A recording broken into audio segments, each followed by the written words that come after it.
Magandang umaga sa lahat! Live po tayo ngayon sa official Facebook page ng CSC RO5. Mapapanood din itong episode sa ating official YouTube channel na CSC Bicol. Mula sa Civil Service Commission Regional Office 5, kayo ay nakatutok sa Usapang CSC sa FB. Kahit patapos na ang unang buwan ng taon, I think it's not too late to greet everyone a Happy New Year. So sana maganda ang mga naging simula ng ating 2026 at syempre, sana'y patuloy ang pagpasok ng blessings at good vibes sa mga susunod na mga buwan. At speaking of the New Year, nagbabalik po ang ating online talakayan. Ako si Maxine, ang inyong lingkod para sa unang episode ng Usapang CSC sa FB ngayong 2026. So marami nga tayong pag-uusapan dito sa Usapang CSC sa FB last year at syempre mas marami pa this year dahil patuloy po ang paghatid ng balita at tamang impormasyon ng Civil Service Commission Bicol. And for sure, marami ang nakaabang sa ating episode for today. So ngayong araw, dalawa po ang ating mga magiging topics. Una ay tungkol sa 2026 Gawad Lingkod Bayani. So sa mga nakaraang taon, ito yung tinatawag natin na Search for the Outstanding Government Workers. At kaakibat niyan, aalamin din natin kung ano yung mga trainings na ino-offer ng CSC RO5 para tayo ay maging mas epektibo at mas magaling na mga empleyado. So simulan natin para sa ating unang talakayan upang bigyan tayo ng mas malalim na impormasyon tungkol sa Gawad Lingkod Bayani, kung ano nga ba ito at paano magkaroon ng ganitong karangalan. Makakasama natin ang caretaker at supervising human resource specialist ng Public Assistance and Liaison Division, si Ms. Gillette Iturralde. Magandang umaga po, Ma'am Jill. Magandang umaga, Max, and magandang umaga po sa lahat ng mga viewers ng Usapang CSC sa FB ng CSC Regional Office 5. Okay, so ang pag-uusapan nga natin, Ma'am Jill, ngayon ay yung tungkol sa 2026 Gawad Lingkod Bayani. So siguro simulan natin kung ano nga ba itong Gawad Lingkod Bayani? Para saan po ang pagbibigay ng parangal na ito? Alright, so ito pong Gawad Lingkod Bayani, ito yung formerly known as the Search for Outstanding Government Workers. Ito po ay under the Honor Awards Program, the Rewards and Incentives Program of the Civil Service Commission. Nire-recognize nito, Max, yung mga government officials and employees na nakapag-display ng outstanding work performance. Ito pong Gawad Lingkod Bayani ay ino-honor ang mga exemplary accomplishments and behavior of qualified civil servants. Ayun. So, ano naman po, ma'am, yung mga award categories nitong Gawad Lingkod Bayani? Meron tayong 3 na award categories. Unang-una po dyan is the Gawad Lingkod Bayan ng Pangulo. We also have the Gawad Pag-asa and Gawad Dangal ng Bayan. So, para lang mas may information yung ating mga viewers, ano yung pagkakaiba nitong 3 award categories. Sa Gawad Lingkod Bayan ng Pangulo, para i-shortcut ko lang, Max, gawin nating GLB. GLB. Gawad Lingkod Bayan na yan. Sa GLB ng Pangulo, ito, Max, ay kino-confer sa isang individual or pwedeng grupo na mayroong 5 members for their exceptional or extraordinary contributions na nagre-resulta sa isang idea or sa kanilang performance na mayroong nationwide impact. Ang Gawad Pag-asa naman ay ibinibigay or ikino-confer sa isang individual or group, para siya ni GLB ng Pangulo, pwedeng group nomination na may 5 members para naman sa kanilang outstanding teamwork and innovations na nagkaroon ng improvement sa kanilang public service delivery, sa operations nila, sa kanilang workplace conditions, na merong or nagkaroon ng benefit or directly benefited more than one department of the government. So, yun yung medyo pagkakaiba ni GLB ng Pangulo and Gawad Pag-asa, yung kanilang impact. Si Gawad Dangal ng Bayan naman, Max, this is conferred to an individual. So, yung dalawa, pwedeng group nomination. Si Gawad Dangal ng Bayan naman po, individual po yung ating kino-confer na award dito. Para sa mga qualified civil servants na nakapag-demonstrate ng extraordinary public service and exemplary ethical behavior in line doon sa tinatawag nating 8 norms provided under the Republic Act number 6713 or mas kilala sa Code of Conduct and Ethical Standards for Public Officials and Employees. So, isa-isahin natin Sige yung po, 8 ma'am. para mas magkaroon ng idea yung ating mga viewers. Ano po ba itong 8 norms?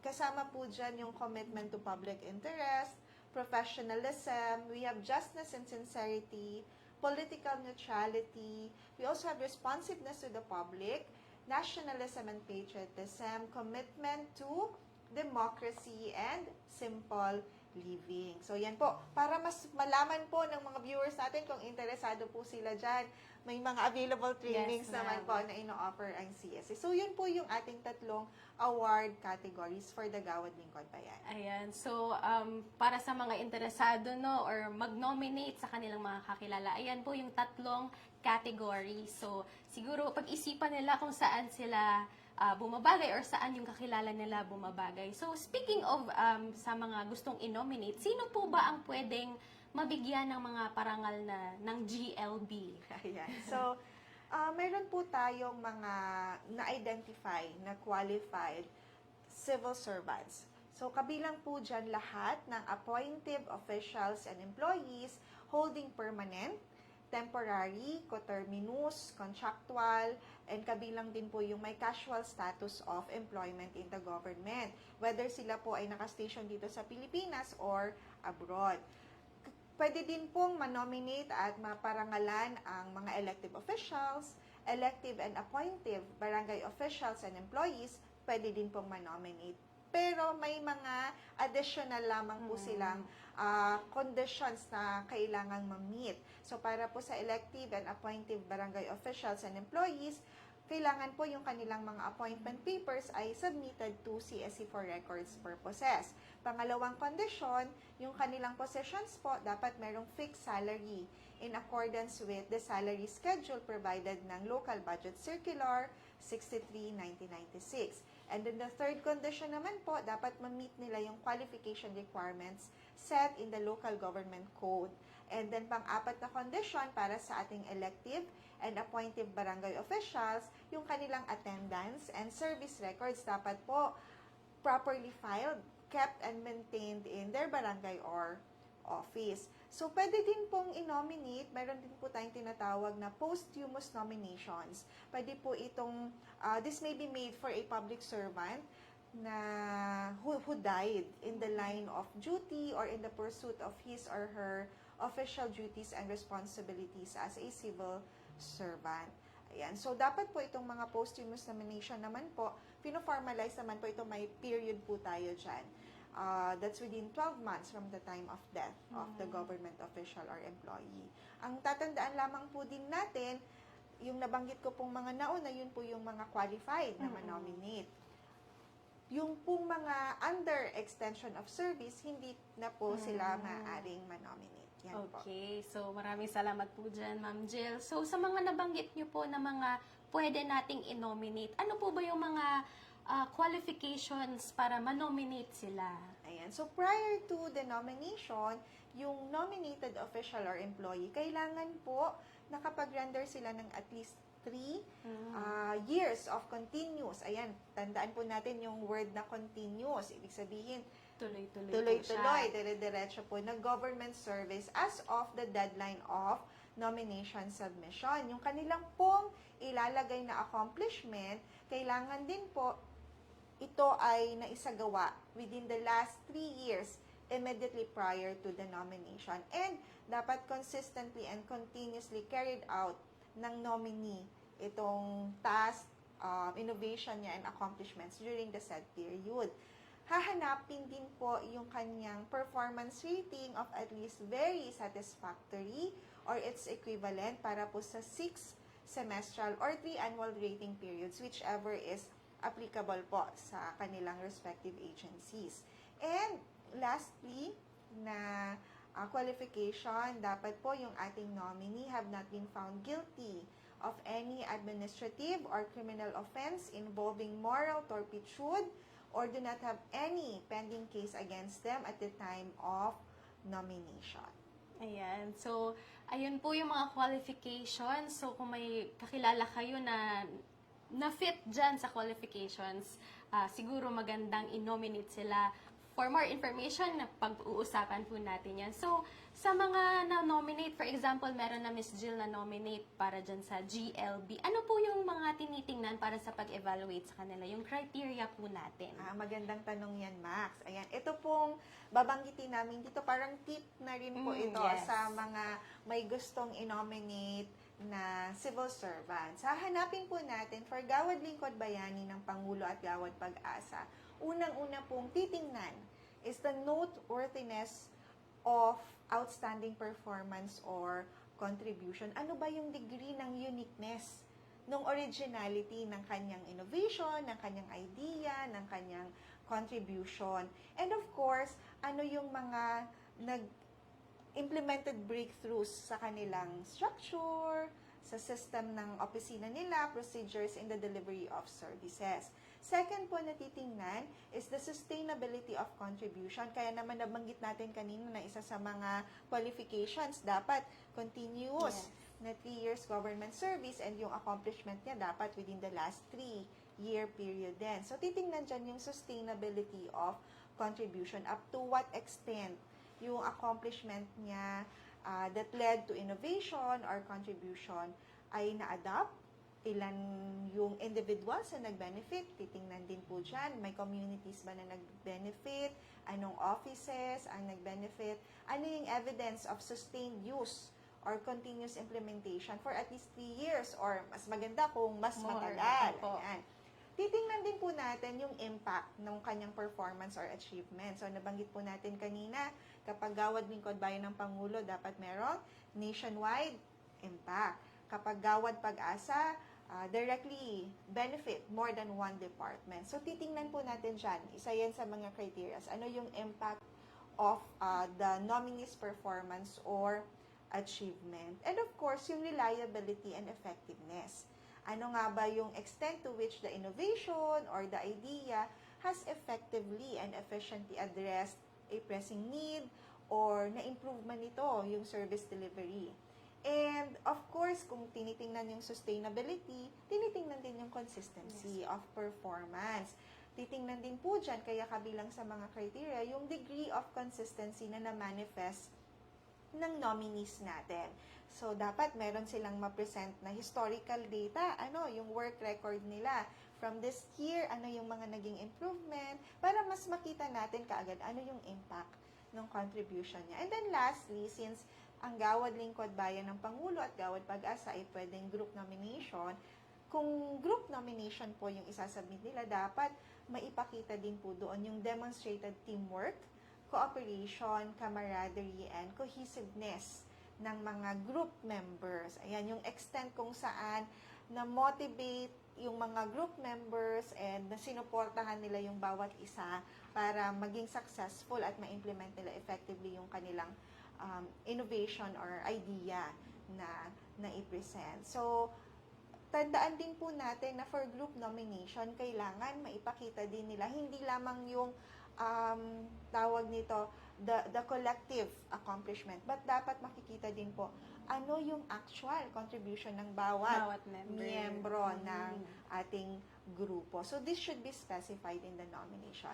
So, that's for GLB ng Pangulo and Gawad Pag-asa. For Gawad Dangal ng Bayan naman, iba din po yung criteria na titingnan natin. Titingnan po natin dyan, unang-una, the quality and consistency of behavioral performance. Ano ba yung level of consistency to which yung nominee natin ay na-manifest yung exemplary conduct and roadworthiness of behavioral performance. Doon sa mga nabanggit natin na norms, yung 8 doon. Alin ba doon yung meron silang consistent na behavioral performance? And of course, titingnan din natin ano ba yung impact ng behavioral performance nila. So, nagkaroon ba ito ng effect or impact sa kanilang organization or in public as well? And of course, since we are talking about the norms of conduct, one of the criteria as well is the risk or temptation inherent in the work. Yung degree ng risk and temptation na kahit na ganun ka, taas yung risk, ganun, minsan delikado, pero because of this person's excellent or consistent behavioral performance of the norms of conduct, na gagawa niya pa rin yung kanyang innovation or idea in mind. So, tinitingnan din dito, Max, yung obscurity of the position, meaning yung lowliness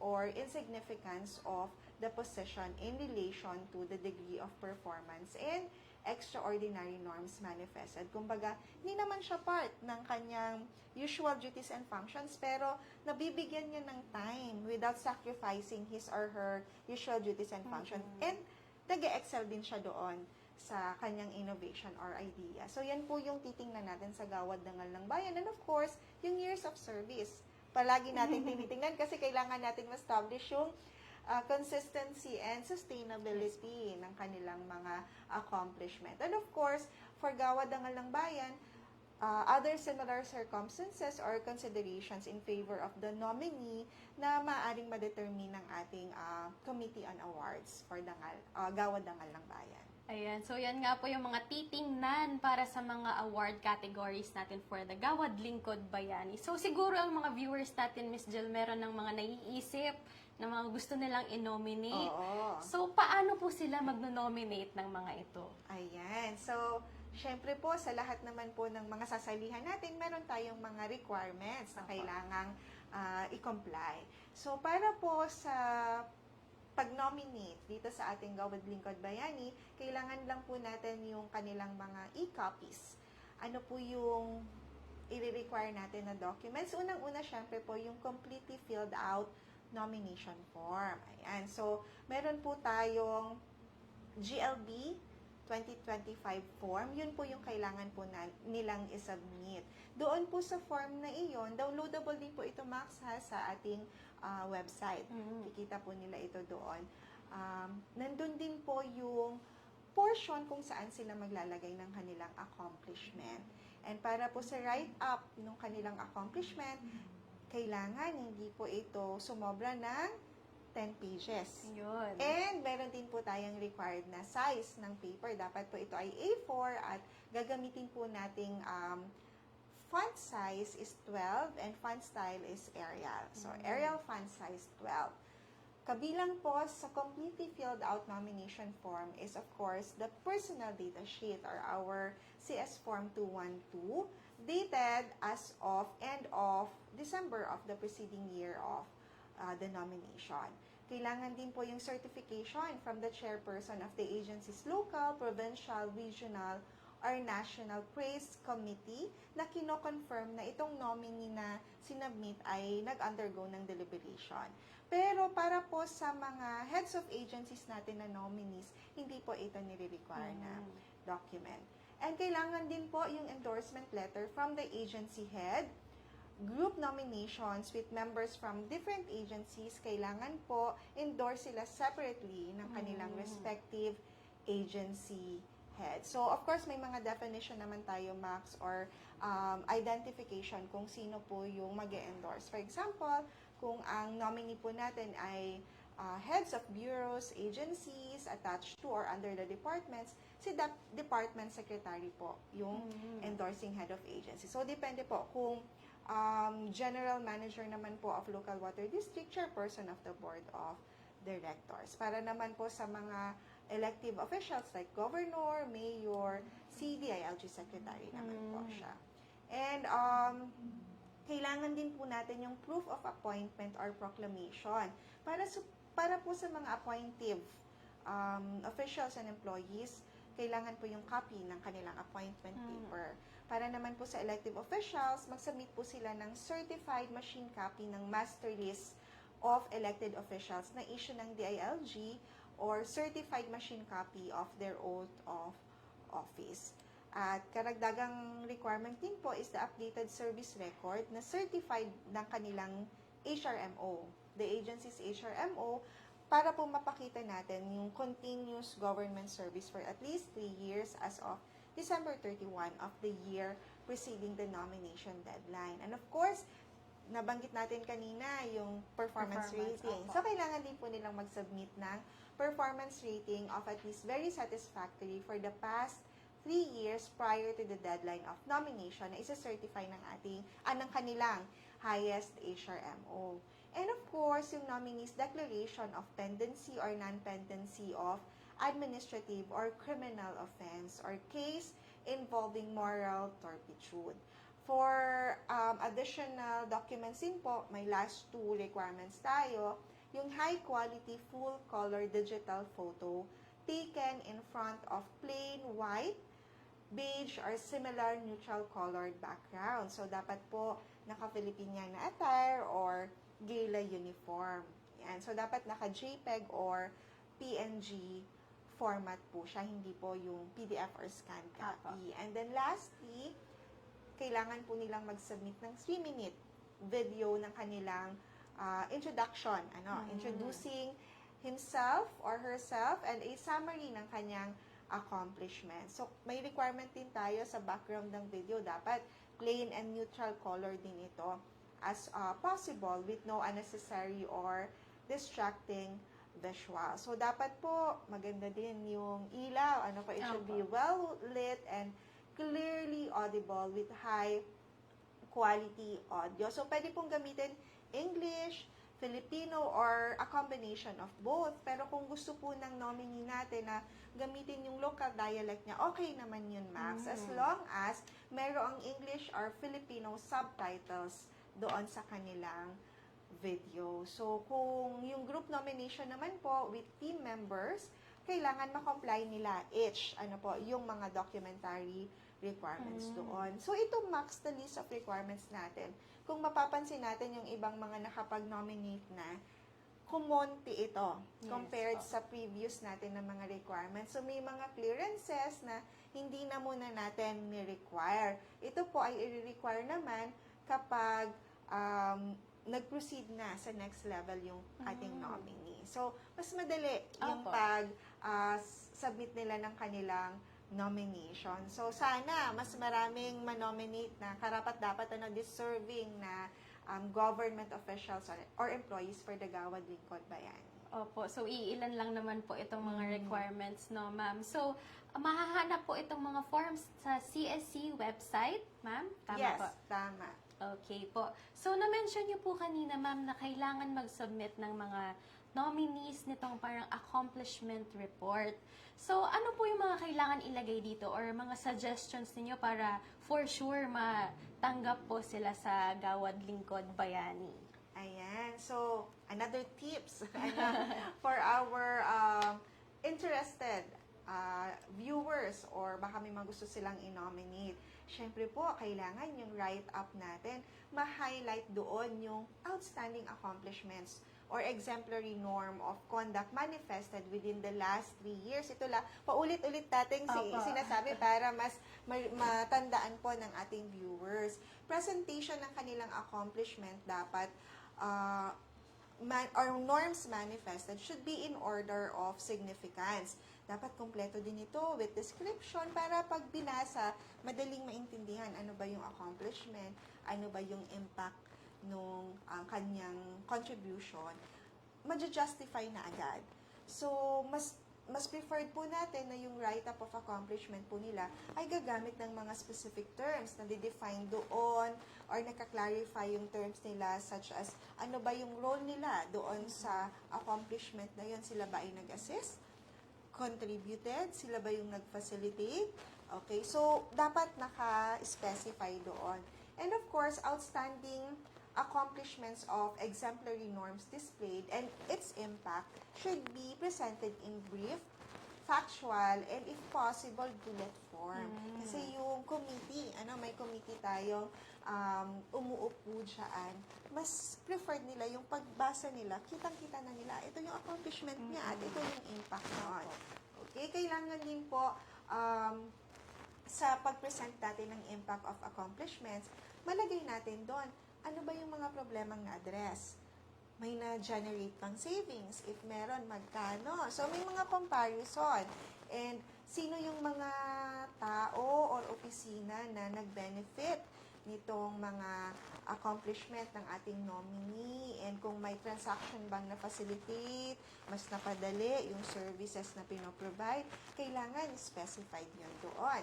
And of course, yung ating nomination para sa mga nominees natin of heads of agencies and local government units, dapat po yung individual accomplishment nila yung mailalagay, hindi po yung accomplishment ng buong organization. Okay, so that mapakita doon, ano ba talaga yung specific contribution ng head of agency para maging ma-achieve itong accomplishment. Yan. So, dapat po for group nomination, katulad ng Gawad Lingkod, Bayan ng Pangulo and Gawad Pag-asa, nakaspecify, na-mention din natin ito kanina, yung name ng bawat team members or group members at ma-enumerate ano yung kanilang contribution, specific task or functions doon sa kanilang accomplishment. So, for outstanding work accomplishment naman, i-state doon kung ang kanilang accomplishments na na-present ay part ng kanilang regular duties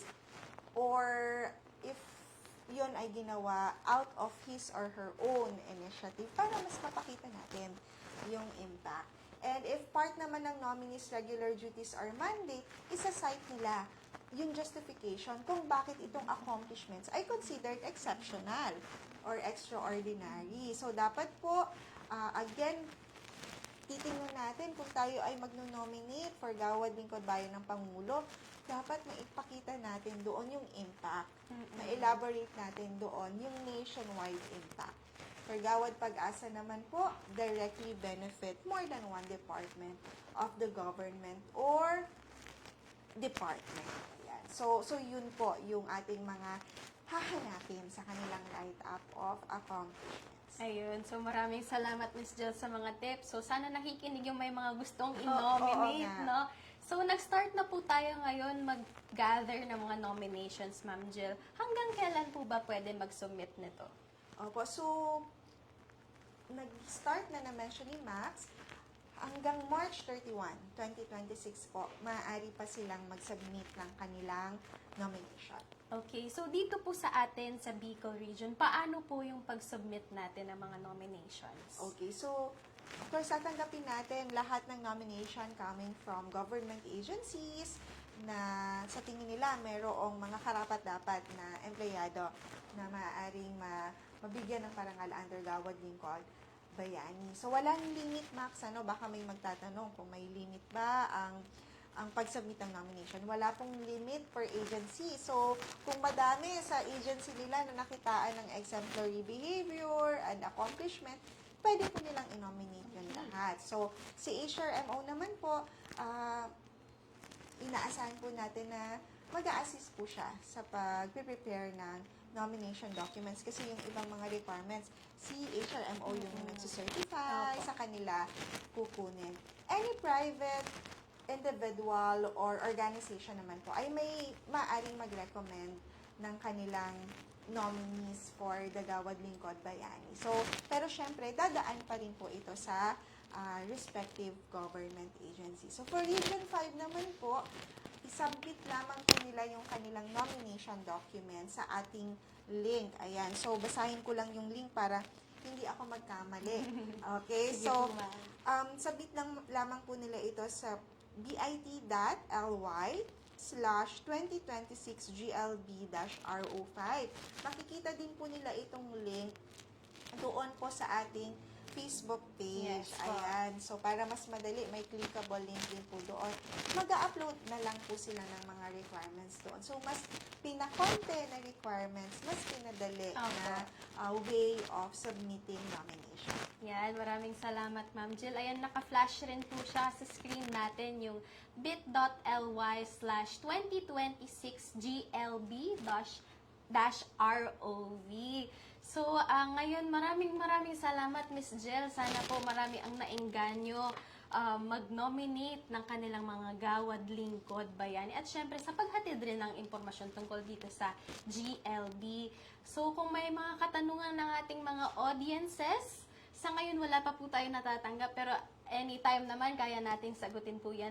Just send a message po sa ating official Facebook page ng Civil Service Commission Region 5 Bicol. So, kaya sa ating mga viewers, kung kayo po ay may mga kakilalang mga deserving na lingkod bayani, wag nang mag-atubili pa, i-nominate na sila dahil ito po ay isang napakalaking karangalan para sa mga nagseserbisyo na may puso, dangal at galing. So again, maraming salamat po, Miss Jill. So bago po natin tapusin ang ating talakayan for the first part, ayan, so ulitin ko po, kung meron po kayong mga katanungan, just send us a message sa Civil Service Commission Region 5. Hindi pa po tapos ang ating episode ngayong araw, so magbabalik po ang ating live stream ng Usapang CSC sa FB. May kabisto kang lingkod bayani? Sindaan mga nagsiserbi na may puso, tibay, asin pagmakulog sa serbisyo publiko. Ibali sinda sa 2026 Gawad Lingkod Bayani.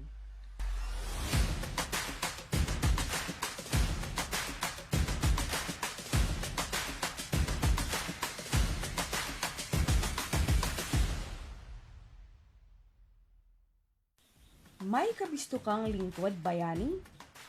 Sindaan mga nagsiserbi na may puso, tibay, asin pagmakulog sa serbisyo publiko. Ibali sinda sa 2026 Gawad Lingkod Bayani.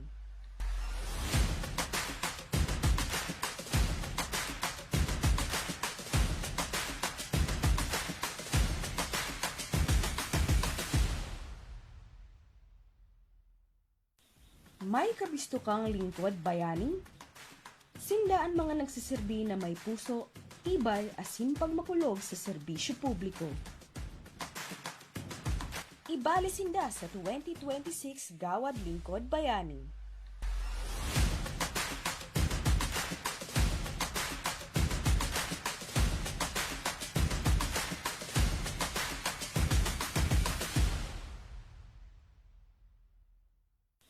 May kabisto kang lingkod bayani? Sindaan mga nagsiserbi na may puso, tibay, asin pagmakulog sa serbisyo publiko. Ibali sinda sa 2026 Gawad Lingkod Bayani.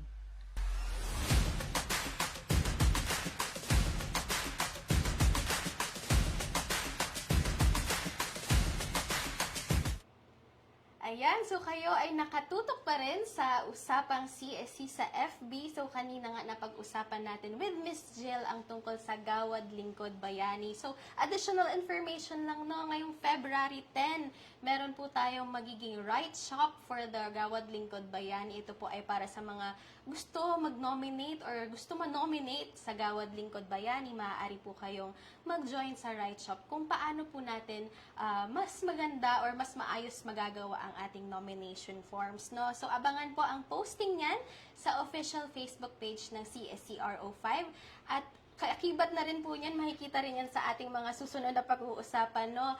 Alam naman natin na tayong mga empleyado, kahit nasa private institution man or sa government agencies, tuloy-tuloy po ang paghahanap natin mga opportunities para mas magaling at mas maging effective sa ating mga trabaho.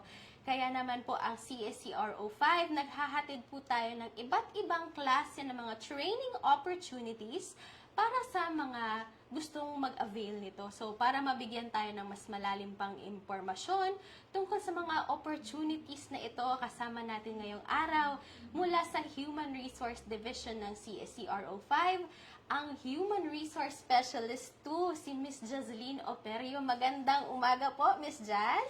Thank you, Max. Good morning and magandang umaga din po sa ating mga kasamahan ngayon live na nakatutok sa ating Usapang CSC sa FB. Yan. First of all, thank you very much po, Miss Jazz, sa pag-join sa ating usapan ngayon. Siguro, meron ng iilan na ang may kilala or may alam tungkol sa ating mga training sa CSCRO5. Pero syempre, para mas mabigyan tayo ng mas malinaw na impormasyon at maimbita na rin yung mga interesado, maganda po siguro na pag-usapan natin yung mga training offerings natin. So, simulan po natin sa pag-introduce kung ano po yung mga uri or level na mga trainings na hatid ng CSCRO5. Okay, so currently po, yung ating CSE Regional Office 5 offers 4 types or apat po na level ng training. So we have foundation, we have technical, human resource management, o yung tinatawag po nating HRM, and also we have supervisory trainings. Now, to give you an idea, ano po ba yung pagkakaiba ng apat na levels ng training na ito? For foundation po, this refers to the public service fundamentals. So, pasok po dyan yung ating public service values program. We have gender sensitivity training and so on. Now, for the technical training naman, this training refers to those that offers this job-specific knowledge or skills. So, papasok po dyan yung ating ethical and efficient frontline service through RA 6713 and RA 11032. We have administrative skills enhancement course, and we also have effective written communication. Now, for the HRM trainings naman po, it refers to trainings that is human resource management related training. So, pasok po dyan yung ating L&D and Prime HRM that covers, meron po tayong paparating na DAD model explained. We also have course design and delivery, and we offer ito pong tinatawag natin na rewards and recognition in Prime HRM. It talks about building rewards and effective rewards and recognition program. And we also have yung RSP in Prime HRM. That covers naman po yung tinatawag nating behavioral event interview and background investigation. So, that's part of it. And lastly po, na level is supervisory trainings. Now, for supervisory trainings, meron po tayong supervisory development program. Iba-iba po yan na modules, 5 po yan. And for now, sa public course offerings po natin, we have Module 1. We also have this so-called Beyond Paper and empowering leaders. We have management masterclass. So those are the 4 levels or types of training. Ayan. So, lahat naman po ito ay ino-offer naman po ng CSE Yes. RO5, ma'am, no? So, siguro maganda na rin na i-enumerate na rin natin yung mga available trainings, especially ngayong first quarter, para maengganyo yung ating mga viewers. So, ngayong January, patapos na nga po yung Yes. January, marami po tayong nagawa ng mga trainings, no? Ano po ba ang mga ito, Ma'am Jazz? Actually, we started the year right with jam-packed of trainings, Max. Opo. So, it's a combination po of public course offerings and also yung ating agency-requested training. Now, for the public course offerings, we just concluded po yung ating tinatawag na ethical and efficient frontline service through RA 6713 and 11032. So, ang coverage naman po ng training na yon, it talks about customer service handling skills, and we talked about the norms and conduct of public officials and employees as reflected doon sa ating RA 6713, as well as po yung provisions ng RA 11032. Now, another training that we conducted this January is the Administrative Skills Enhancement course. It's a very compressed training because it tackles 4 domains. So, meron tayong customers handling skills, we have completed staff work, pasok din po dyan yung communication, and yung ika-4 po yung decision making. Yes. And for the third public course offering natin, we just concluded also the Mastering Appointment Preparation. It's a mini session. It covers yung comprehensive na understanding on how to prepare yung ating mga appointments in compliance with the 2025 na Omnibus Rules on Appointments and Other Human Resource Actions. And as mentioned, we also have agency-requested training. Actually, Max, just last week, galing pa lang kami ng Camarines Wow. Norte. So we have 5 batches of administrative skills enhancement course. And apart from that, we conducted 3 batches of gender sensitivity training. Yan po ay in partnership with the provincial government of Camarines Norte. Apart from that, meron din tayong sa Bicol Regional Hospital and Medical Center. So last week, we concluded our SDP module number 3. And currently, actually this week, we have trainings also with BRHMC. Nagsimula na po yan ngayong araw na ito. Up to po sa 29, I think it's 3 days. The topic is on mentoring and coaching for organization excellence. So, Ayan, so marami na nga po talaga tayong na-conduct for just January. Yes. And of course, marami tayong naging mga participants from all over the Bicol region. Imagine, nakaabot po tayo sa lahat ng probinsya. So kaya, let's all congratulate yung mga naging participants for completing their trainings. And of course, naway magamit nila yung mga natutunan nila sa mga trainings sa kanilang mga opisina. Pero syempre, patuloy pa rin tayo sa pagbibigay ng mga trainings ngayong February. Ano naman po yung mga available ngayong Feb and March? actually, marami tayong available na training this February and March. So, meron tayo dyan listahan. Ano po? So, February po, meron tayong combination of online as well as face-to-face training. So, let's start first with online training. So, for online training, we have an upcoming Honing Optimism and Potentials of Employees for New Entrants that is scheduled on the 3rd day of February. So, yan po ay technical training.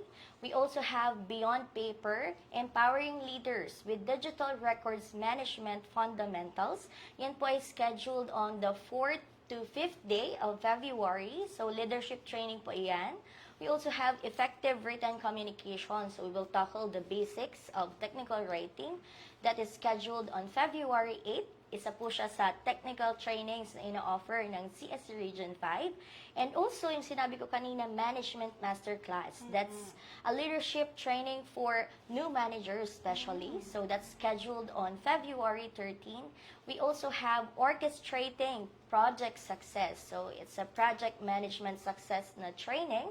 It's scheduled on February 23 to 24, 2026. So, leadership training po yan. And we also have decision-making tools for leaders that's scheduled on February 25 this year. So, leadership training din po yan. And yung na-mention ko kanina, it's a face-to-face. We also offer that this February 18 to 19 po, yung ating rules on administrative cases in the civil service. So, ang participant lang po natin for that training is yung mga nanggaling po sa Camarines Sur, Cam Norte, and Sorsogon. And for the rest of the provinces in the region, sa April na po yan. So, yun po ang reminder natin sa mga interested. Now, for March, meron din po tayong mga trainings pa na nakalatag dyan dahil nga na it talks about gender awareness. So, meron din tayong God Planning and Budgeting. That's scheduled on March 3. It's a leadership training.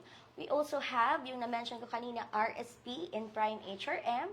It focuses on behavioral events interview, yung ating BEI, and background investigation, that's BI. So, ang schedule po niyan ay March 5, 2026. We also have another leadership training, so bago ito. That's Transformative Approaches to Leadership Advancement. Or tinatawag natin ngayon, mahilig tayo sa mga acronym Max. So, TALA. TALA. So, yan po ay magandang program. Ang kagandahan yan is wala siyang requirements. So, anyone who would like to develop their leadership competency, they can register for that training. So, ang kanyang schedule naman po, it's March 10 to 11, 2026. We also have another batch kasi talagang very, in-demand na training. That's Administrative Skills Enhancement Course that's scheduled on March 12, 2026. We also have Mentoring and Coaching for Organizational Excellence. It's a leadership training. This will be conducted on March 19, ayan. And we also have Beyond Bias, Promoting Safe Space and Equality in the Workplace. So, ang schedule naman yan is March 24. Apart from this, yung na-mention ko din po na technical training, that's Effective Written Communication, and that will be conducted on March 27, 2026. So, ito naman po, sabi ko nga, meron tayong face-to-face pa na training. So, sa February or March 18 to 19, we have SDP Module 1. So, yan yung pinakaunang module na kailangan for you to be able to join the succeeding modules of the Supervisory Development Program. So, dapat po yung ating requirement dyan is dapat nakapag-complete kayo ng SDP Module 1. So, pero po may requirements yan by the way, Max. So, dapat po kayo ay holder ng supervisory position or meron kayong equivalent na designation on that matter. And we also have big event. Ito ay pinakasikat din po sa CS Region 5 because March is JEDC month. So, we have JEDC Forum that's scheduled on the 24th of March. So, yun, Max, ang ating mga trainings for February and March. Yan, thank you, Miss Jazz. Napakarami pa po ng mga trainings na ino-offer ng CSCRO5 dahil first quarter pa lamang po yung mga nabanggit ninyo, no? So, saan po natin makikita yung mga nabanggit nyo po na mga trainings? Ayan. Thank you, Max, for the question. Napakaganda itong question kasi madalas yan yung nababasa ko din ng mga comment ng iba nating mga kasamahan. Kasi hindi naman galing lang sa Region 5 yung ating mga participants. Opo. We also have participants from other regions. Now, to access po or paano nyo makikita yung aming mga training offerings, you can access po via our LMS page. So, yung aming account. So, lms.csc5.online, yan po yung link na inyong hahanapin for you to access our training program or mga training offerings namin.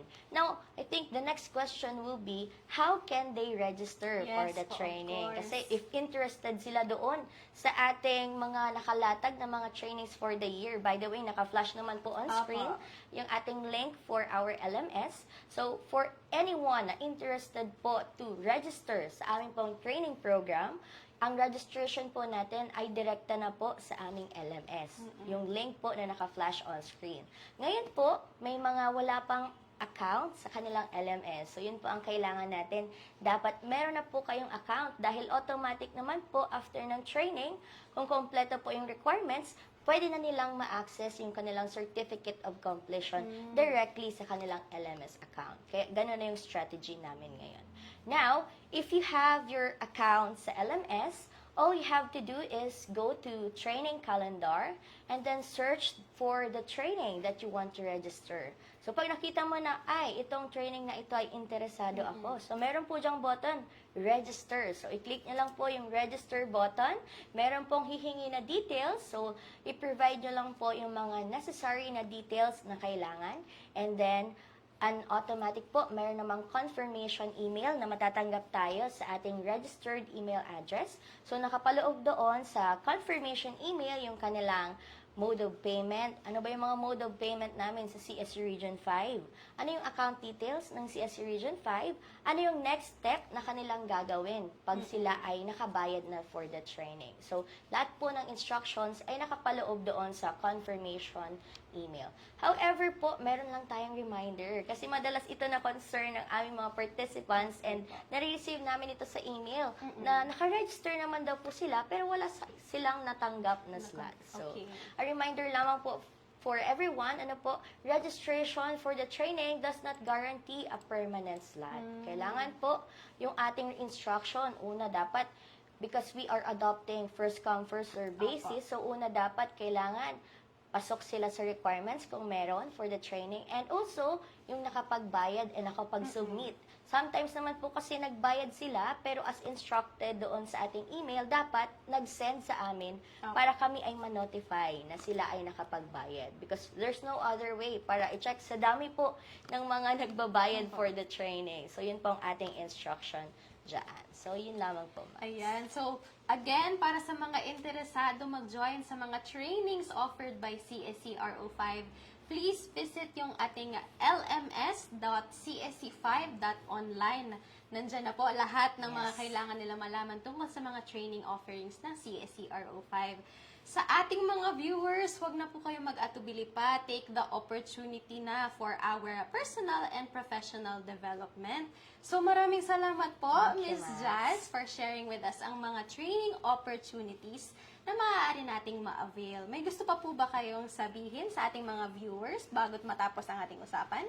Ayan. So, sa muli po, for those who want to capacitate themselves with the needed knowledge and skills for you to effectively po deliver yung ating excellent service sa ating mga clients. So, we have a list of training offerings for everyone. So, feel free to access po our LMS account, that is lms.csc5.online. So, nandyan po lahat ng aming mga trainings. We also offer po customized na training program. So, in case yung agency po ninyo, may kailangan po kayong training and wala po yan sa aming mga listahan, we also customize training po. So, feel free to message us. By the way, we have our own Facebook page kasi madami din po yung mga concerns pagdating po sa learning and development. So, we created also our own Facebook page. So, they can also message us through our Facebook page that is CSC Bicol Human Resource Events page. So, nakapost po doon lahat ng training offerings as well as yung mga HR-related na activities po natin sa CSC Region 5. And apart from this, you can contact us sa aming pong Gmail. So, ang mas ginagamit po namin for the training is csc.trd@gmail.com. By the way, we have scheduled free SALN training. Wow. Tomorrow po yan. So, from time to time po, i-check niyo po ang ating LMS because from time to time also we offer free training. So, for tomorrow, we have scheduled free SALN na training. So, we have limited slots for this. So, kung kayo po ay interesado, mag-register kayo. So, ang requirements natin, those in the public service para mas related sa kanila yung topic. So, that's all from my end, Max. Thank you so Ayan. much. So, idagdag na rin natin dyan, Miss Jazz, yung kanina nga po nating nabanggit na right shop for the Yes. Gawad Lingkod Bayani. Mahahanap rin po yan sa ating LMS. So, i-visit nyo na po lms.csc5.online. So, sa muling maraming salamat po, Miss Jazz, at sa ating kausap kanina na si Miss Jill sa paghatid ng impormasyon tungkol sa iba't ibang programa ng Civil Service Commission Regional Office 5. Sa ating mga viewers sa live stream, sana po marami kayong natutunan at magagamit na para mapabuti pa ang ating mga trabaho. Kung mayroon po kayong mga gustong pag-usapan sa ating mga susunod na episodes, o kaya naman nais ninyong maging updated sa mga activities and programs ng CSCRO5, mag-follow, comment, or message sa ating official Facebook page na Civil Service Commission Region 5 Bicol at mag-subscribe na rin sa ating official YouTube channel na CSC Bicol. So hanggang sa susunod po natin na usapan, sa muli ako si Maxine mula sa Public Assistance and Liaison Division ng Civil Service Commission Regional Office 5 at sa lahat, manatiling informed, manatiling updated, maging isang huwarang civil servant. Ito po ang usapang CSC sa FB. Magandang umaga po sa inyong lahat. May kabisto kang lingkod bayani? Sindaan mga nagsiserbi na may puso, tibay, asin pagmakulog sa serbisyo publiko. Ibali sinda sa 2026 Gawad Lingkod Bayani.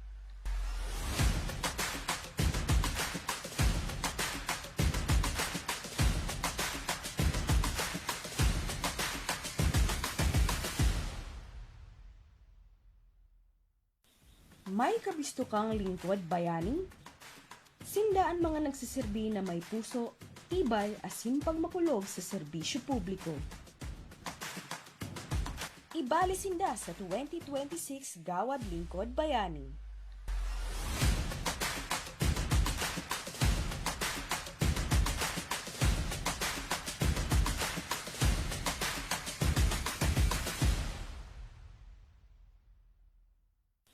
May kabisto kang lingkod bayani? Sindaan mga nagsiserbi na may puso, tibay, asin pagmakulog sa serbisyo publiko. Ibali sinda sa 2026 Gawad Lingkod Bayani.